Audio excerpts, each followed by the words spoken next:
HRN listeners. As we celebrate our 15th year, we are deepening our commitment to giving voice to the next generation of food systems storytellers, and we need your help. Our internship and fellowship programs help activate new possibilities for underrepresented and underestimated young people through experiential journalism, audio engineering, and production training. Through these unique programs, HRN helps food equity stewards build essential workforce readiness skills that expand their potential and foster economic mobility. Please consider supporting these critical programs. And with a minimum donation, you can be entered to win a dinner for two at an amazing restaurant in one of 8 cities and tickets to a concert at a great venue in one of those cities.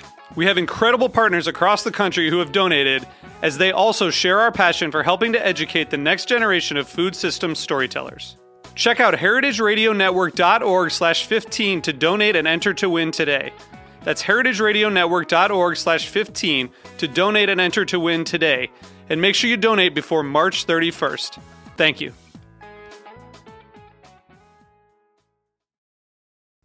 White Oak Pastures is the only farm in the United States that has its own USDA-inspected red meat abattoir or slaughterhouse and its own USDA-inspected poultry abattoir or slaughterhouse. We partner with Whole Foods to deliver our high-quality meat and poultry from Miami, Florida, all the way to Princeton, New Jersey. One family, one farm, 5 generations, 145 years. A full circle return to sustainable land stewardship and humane animal stockmanship.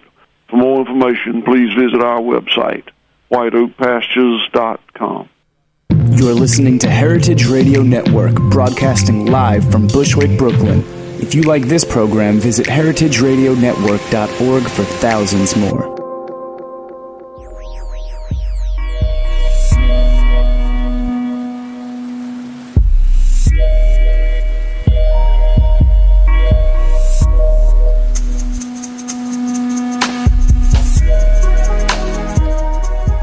Thank you so much for tuning in to the Heritage Radio Network.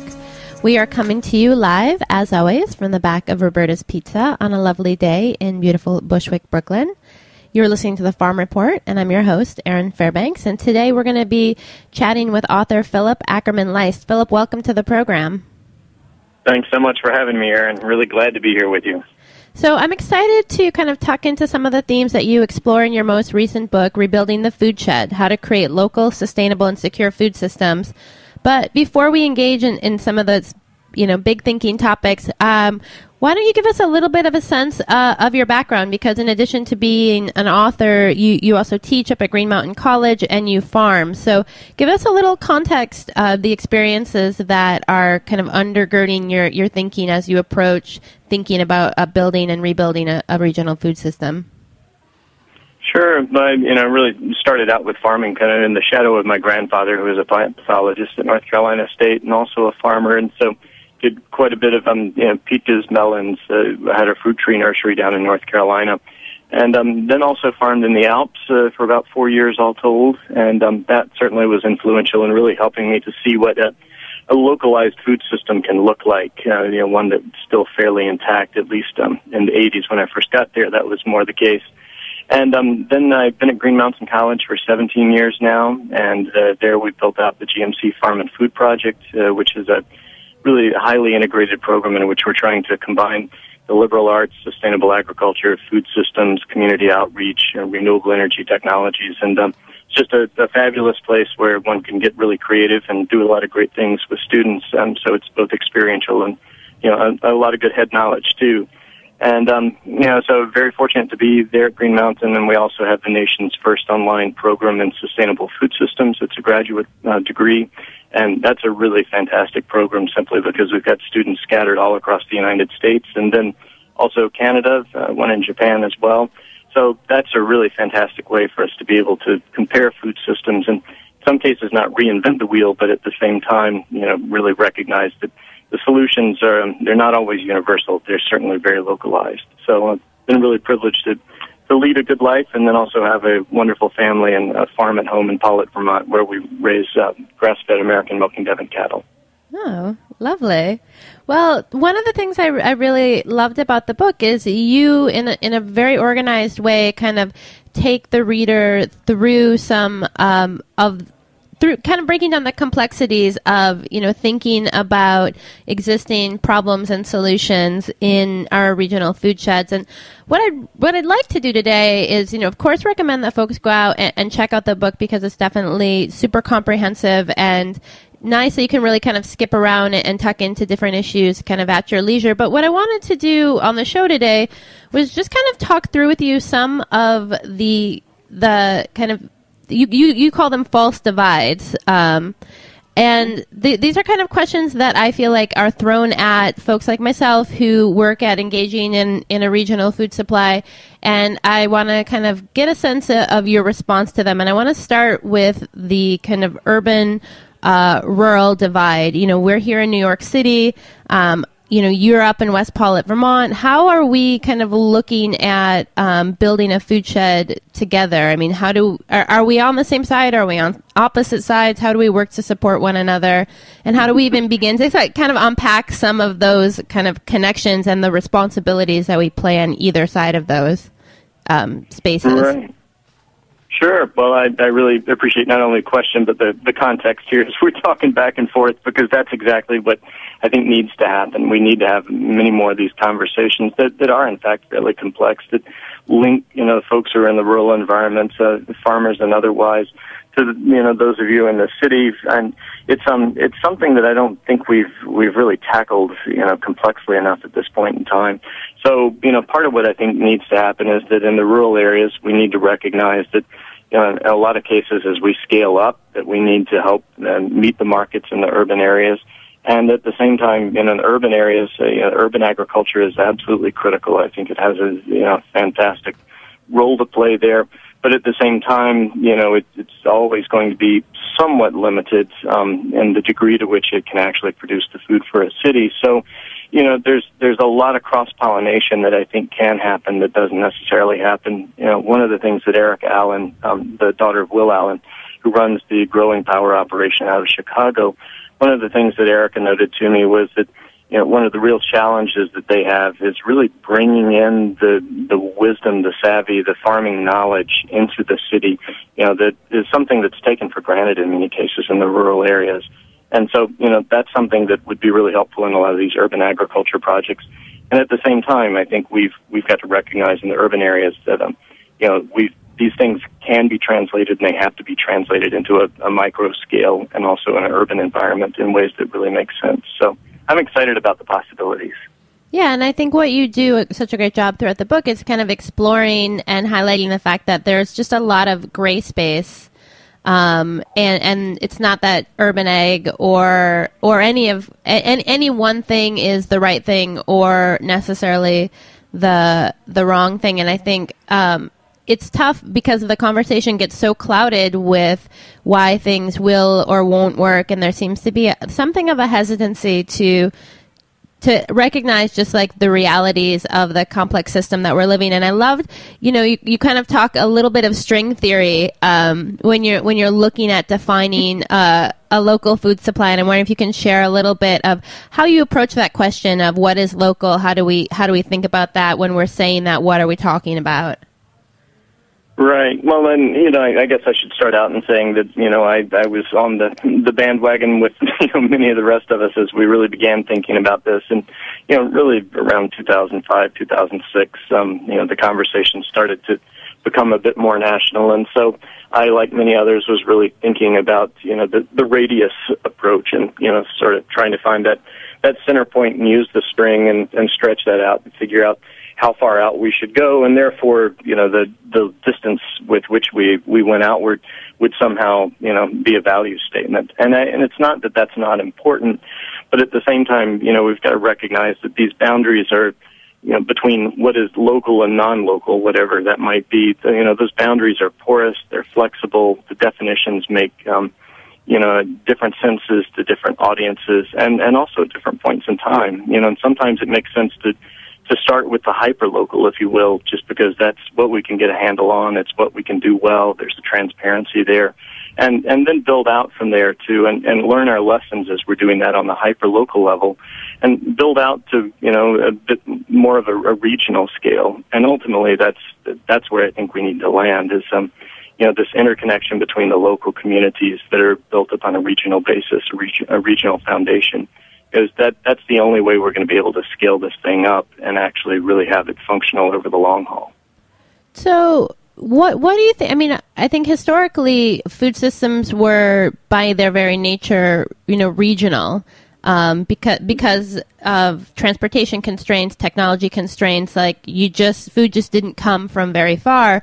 And as the world modernized and transportation opportunities opened up, we've slowly been moving more and more towards a super global food system. And I'm wondering, is there some aspect of the old system was a failure and not working in some way that we've kind of gone in the global direction, or what has been the impetus of that shift? Yeah, well, and as you know, in the book, the centerfold, if you will, really is this armor map from 1922, which I think tells a powerful story. It's not the only story, but it gives a sense of what was going on in the early 20th century, and that was that folks started thinking about the country in terms of areas of agricultural specialization, and that in and of itself wasn't necessarily a bad thing. I mean, one could make the argument that they were really trying to fit the agriculture to the ecosystem.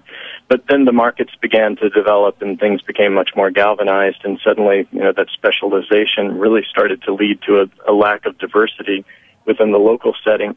And, so as you say, it's related to transportation. It's also certainly related to mechanical refrigeration and that development. And then, of course, the markets, one could say they either followed suit or else they set the stage for all of this. But that specialization really started to push out the possibilities that were, smaller in scale, that were more diverse. And, as that system became highly efficient in many ways, that's a tricky word, efficiency, but as it became very highly efficient, it really started to push a lot of the smaller scale and even mid-scale things to the periphery and eventually, in many cases, kind of over the brink.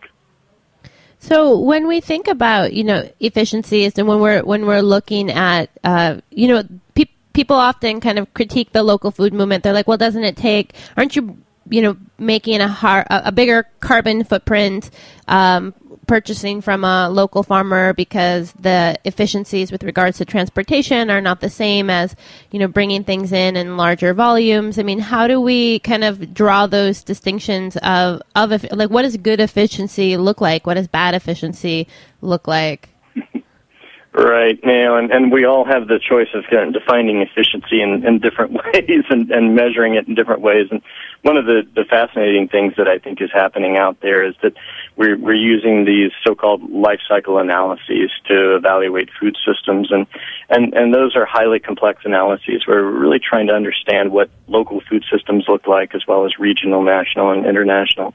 But what we have to think about as we put our faith in any of those life cycle analyses, no matter what the results, is really trying to understand what the assumptions are, that are driving that model, that are really driving the inquiry. So I think as we start to look at local food systems, there are a lot of efficiencies there. The farmer's pickup truck may not necessarily be one of those, but then again, if the farmer is really minimizing refrigeration along the way, then that can make quite a bit of sense. And then also, as we start to look at local food systems, there's the whole issue of freshness.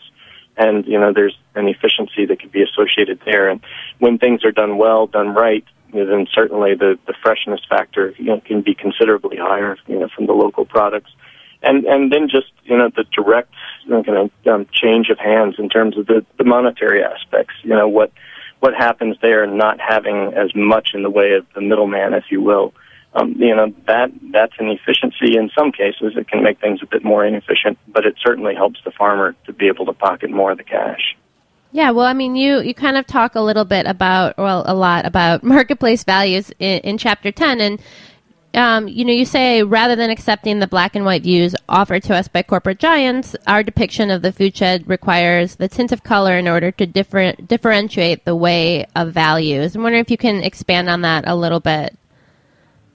Yeah, I think it gets to be a little bit tricky. I mean, obviously, I'm wedded to the notion of values in the marketplace, and yet at the same time, I think we have to recognize that those values may differ from community to community or individual to individual.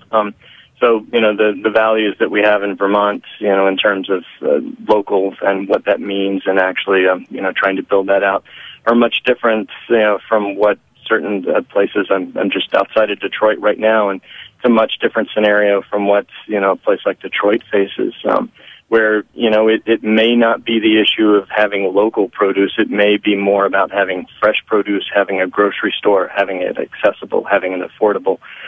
So, I think we've really got to appreciate the nuances of the particular places in which we live, and the values, they're really gonna vary. They're on a spectrum, if you will, and that's a very important thing to recognize. And I think probably, as a lot of us, and I put myself in this boat too, is we've pushed out this notion of local over the years.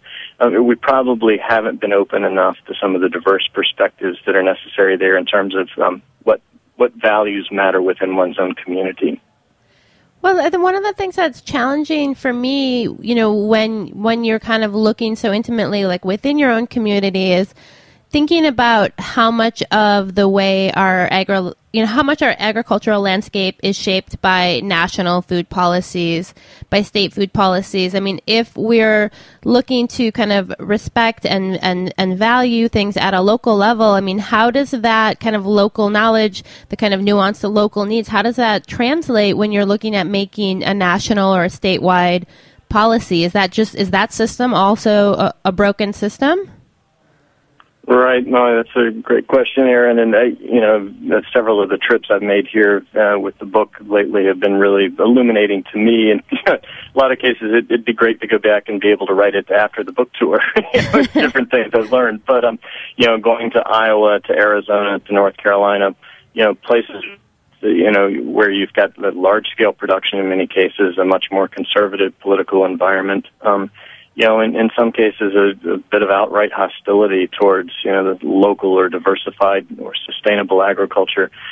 It really is something that's very complex. And so, the way I'm thinking about it these days is that, we are really going to be most successful at doing what we can do on the local or the regional level. I'm really thinking of these days kind of the degree of our collective will, if you will, or, the ability to actually influence and make change. And that, for me, in many places is the place to start, but it's not where we get to just wrap it all up and set it aside and feel like we've done the job. It's going to take a long time to do it and do it right. But we do have to tackle the national issues because they do impact everything else. But we don't want to get lost in that, and just give up hope because, the figure I saw the other day was the dollars of lobbying that were put into the 2008 Farm Bill. The Center for Media Democracy estimated that was $173.5 million, lobbying. Wow. And, so can we counter that? Well, yeah, we can. I think there's evidence that, we can push back, but it takes a highly, kind of consolidated effort. And, at the same time that we're putting all that energy in there, I hate for us to forget the good work that has to happen back home. So multi-prong approach, which, ultimately seems like the solution to everything in life that I come across, from like deciding what to get for dinner to, rethinking our food shed. But we're going to take just a quick break. And when we come back, I want to talk a little bit about the role of education in universities in reshaping the food shed. So hang tight. Great.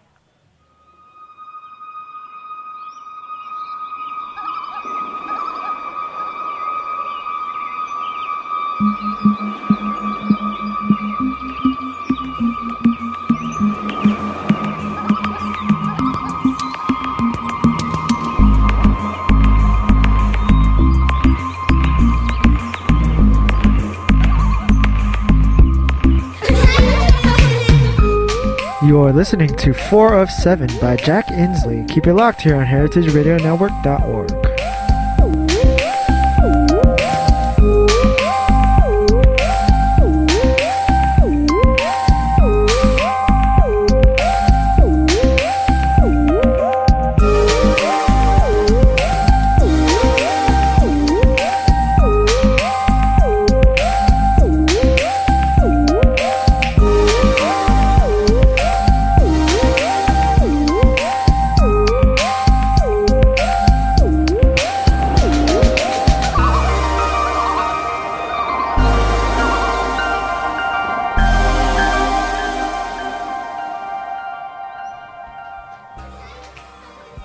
All right, thanks and welcome back. You're listening to The Farm Report. I'm your host, Erin Fairbanks, and we are talking Rebuilding the Food Shed with Philip Ackerman-Leist.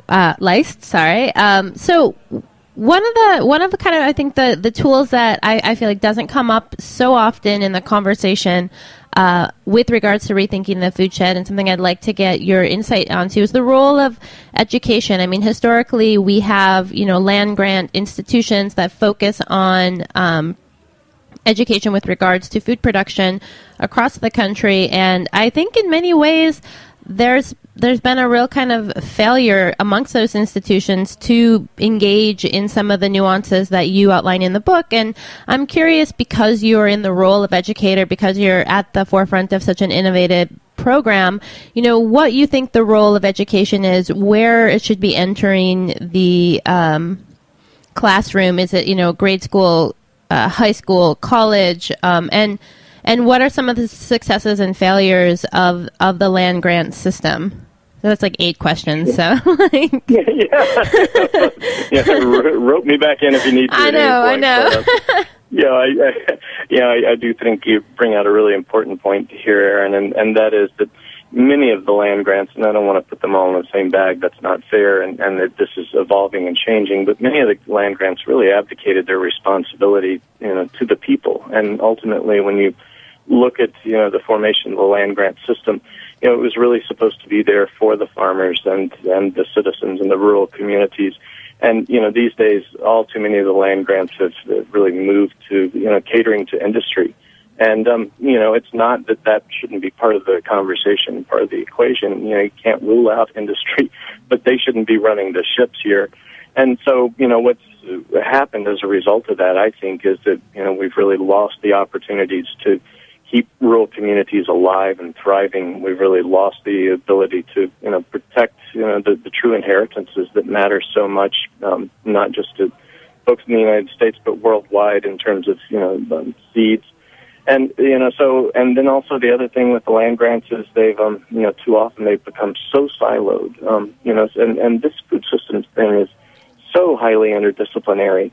So, as I look back kind of on my own career and being at Green Mountain College, a place I'm incredibly lucky to be teaching, I had to fight tooth and nail 17 years ago when I started, to really kind of bring in agriculture and food into the liberal arts curriculum. It was seen as something that was anathema and really something that the land grants did, but because they did abdicate their responsibility in so many ways, it's provided a pretty unique niche for not just Green Mountain College, but other places. And Dickinson College has done a fantastic job down in Pennsylvania with this. Luther College in Iowa is doing really deep work at Prescott in Arizona. So there are these land grants, there are these liberal arts colleges around the country that have really come to the table and helped redefine what needs to happen in terms of education, both for sustainable agriculture and now for food systems. And food systems is that's the hot word right now, and I think it's great. I think there's some dangers there, which we could talk about as well.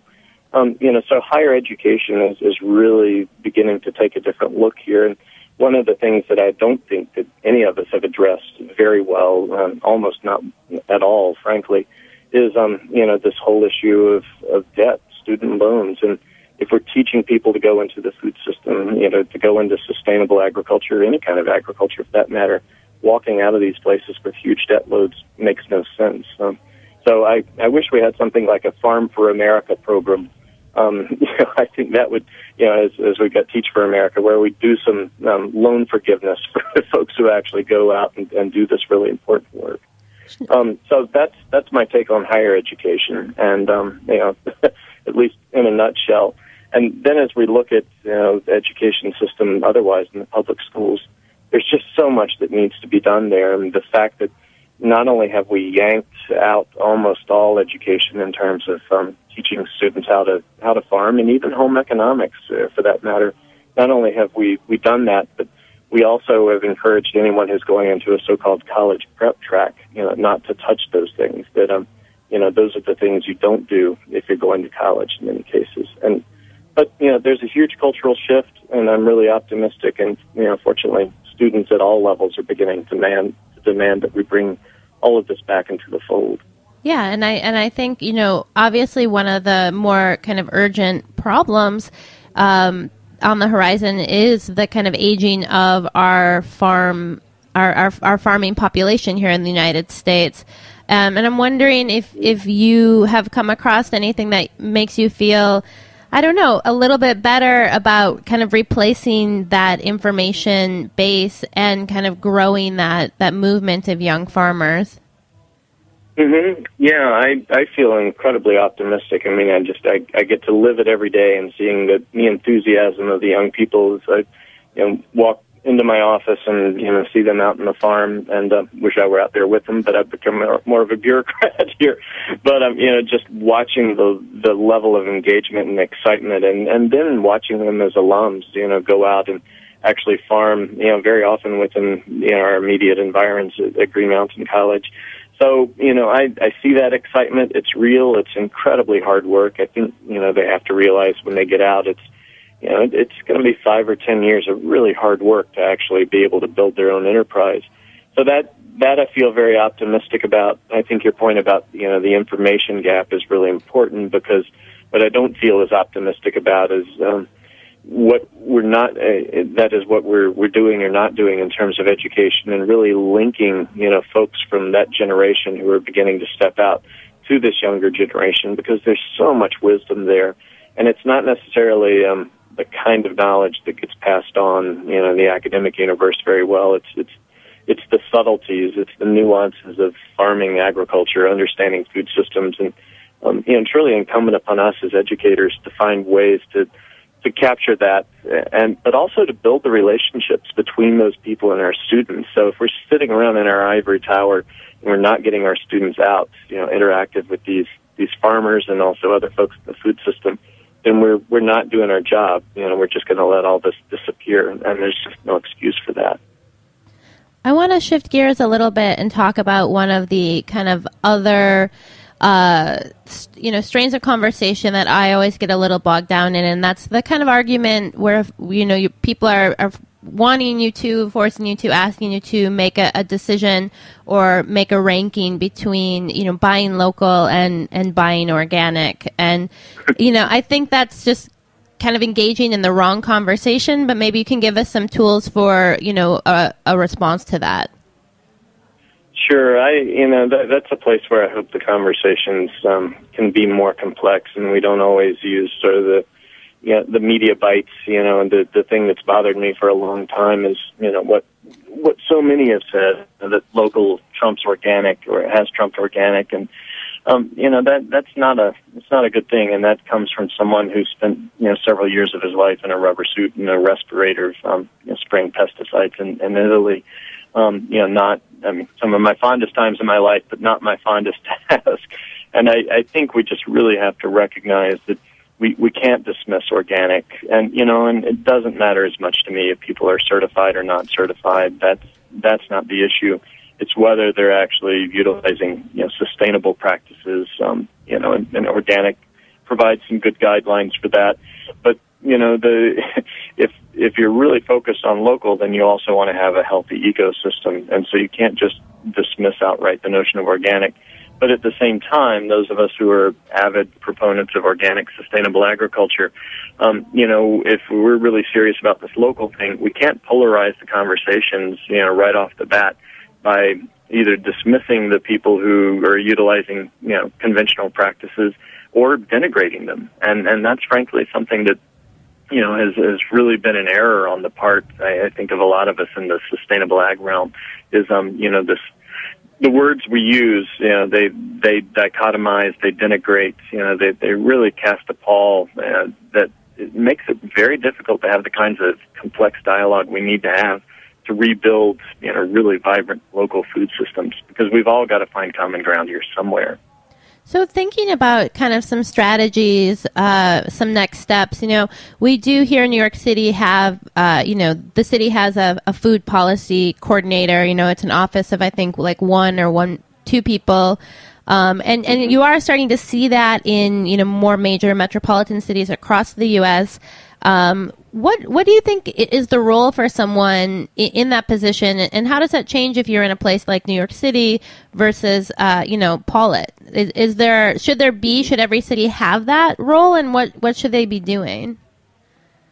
Sure, and I think as far as what they should be doing, I mean, it's really going to depend upon the city, the community's priorities, obviously. But you've got to start somewhere, and in many cases, starting with the local food system is a place where all of a sudden you realize everything is connected to everything else, and so that's always a good place to start. Except for the fact that it's also one of the most complex situations to try to rectify. So it's not always the easiest starting point, but just having one or several people in place who can do everything from starting to use mapping technologies, really looking at what the existing realities are, potentially what the threats are down the road, how to actually build things out for the future, a sustainable future that makes sense in terms of land use, transportation, distribution, processing facilities, where things are located. The economic development opportunities that are lying latent, how to infuse those in certain areas of the community that really need, some economic buildup. So, just having someone there who's really kind of keeping it not just in the back of everyone's mind, but really putting it at the forefront, of communities and city decision-making is absolutely vital. So, in many cases, the spokesperson role, I think, is particularly important. And it's a much different kind of scenario, certainly in a city, than it is in a smaller rural community. And there are different challenges there. It's not necessarily easier in a rural community, to try to get people together. I was just actually in North Carolina a couple of days ago and talking to Captain Harvey Plyler there, who is a fisherman, and one of the things he noted was how difficult it is to get either farmers or fisher folk together to have a conversation, to come to common ground, and then actually to be able to sustain an idea, a mission, a concept, to move that forward. So it's not necessarily easier in the rural environments. It's just a different beast in some ways. Well, Philip, unfortunately, we are out of time, but thank you so much for taking some time out to join us today. Well, thank you, Aaron, and thanks for all of your great work there with Heritage Farm Radio. I think it's a wonderful project, and really happy to be part of it here. Awesome. Well, for those of you out there listening, pick up your Community Resilience Guide, Rebuilding the Food Shed, How to Create Local, Sustainable, and Secure Food System by our guest, Philip Ackerman-Leist. And big thanks to Chelsea Green for another great book into the canon. Stay tuned. Up next, we have the Grow-NYC Market Update, and we'll be chatting markets of New York City. So hang tight for that. This, like all 30 of our live weekly shows, are available for free as a download through Stitcher or iTunes. You can also find everything on our website, www.heritageradionetwork.org. We are a member-supported organization, so if you like what you hear, we hope you'll consider becoming a member by clicking that Donate tab today. Thanks so much, and stay tuned in.